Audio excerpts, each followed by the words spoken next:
Halo semuanya, sekarang kita akan menjawab 10 pertanyaan tentang petir. Yang pertama, apakah itu petir? Bagaimana petir bisa terjadi? Petir adalah proses pelepasan listrik statis dari awan ke bumi atau antar awan yang diikuti dengan gemuruh keras. Petir terjadi karena adanya gesekan di awan yang membuat muatan di awan menjadi negatif. Perbedaan muatan antara awan dan bumi menyebabkan aliran muatan negatif di awan mengalir ke bumi untuk menyeimbangkan muatannya. Nah, muatan negatif yang melompat dari awan ke bumi itulah yang nantinya akan kita lihat sebagai petir. Ada 5 cara terkena sambaran petir. Yang pertama sambaran langsung, yang kedua aliran melalui tanah di mana petir menyambar tanah dan listriknya mengalir ke tubuh kita melalui tanah. Yang ketiga, petir memantul dari objek lain seperti pohon, tiang listrik, dan benda-benda tinggi lainnya.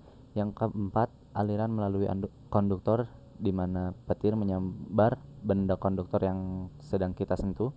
Yang kelima, melalui streamer. Mengapa bulu merinding merupakan tanda akan ada petir? Bulu kita bermuatan positif, sedangkan awan yang bergesekan yang nantinya akan menjadi petir itu bermuatan negatif. Di saat ada dua muatan yang berbeda, mereka akan saling tarik-menarik, dan itulah yang menyebabkan bulu kita akan berdiri atau merinding saat akan ada petir. Mengapa masuk mobil bisa menghindari tersambar petir? Karena listrik yang dihasilkan dari petir akan mengalir melalui logam yang ada pada mobil menuju ke tanah.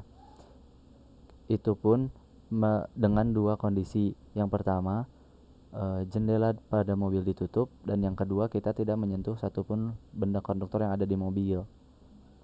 Mengapa kita tidak dianjurkan untuk bersembunyi di dalam gua untuk menghindari petir? Karena jika kita masuk ke dalam gua, justru kita yang akan menjadi konduktor bagi petir. Keadaan ini malah semakin membuat kita rentan terkena sambaran petir. Mengapa diam di atas rolling mat bisa menghindari kita dari tersambar petir?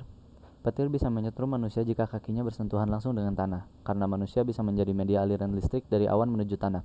Rolling mat yang bersifat isolator menghalangi proses tersebut. Mengapa perlu mengecilkan badan untuk menghindari petir? Karena kepala kita adalah pintu masuk untuk petir. Dengan kita mengecilkan badan, kepala kita akan menjadi jauh dari langit dan terhalang oleh anggota tubuh yang lain, sehingga petir tidak bisa masuk ke tubuh kita.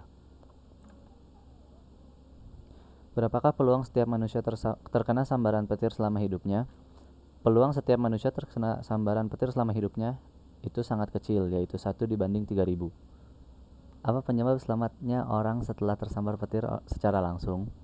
Seperti yang kita tahu, kemungkinan kita untuk selamat setelah terkena sambaran petir secara langsung itu sangat tinggi, yaitu 90%. Hal tersebut terjadi karena tidak semua elektron yang berasal dari petir masuk ke tubuh kita. Mengapa begitu?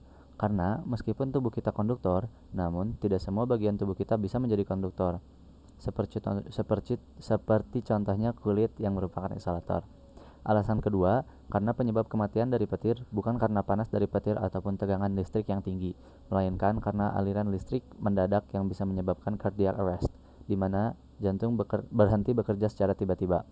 Pemberian CPR pada korban dapat mengembalikan fungsi jantung pada kondisi semula dan menyelamatkan korban.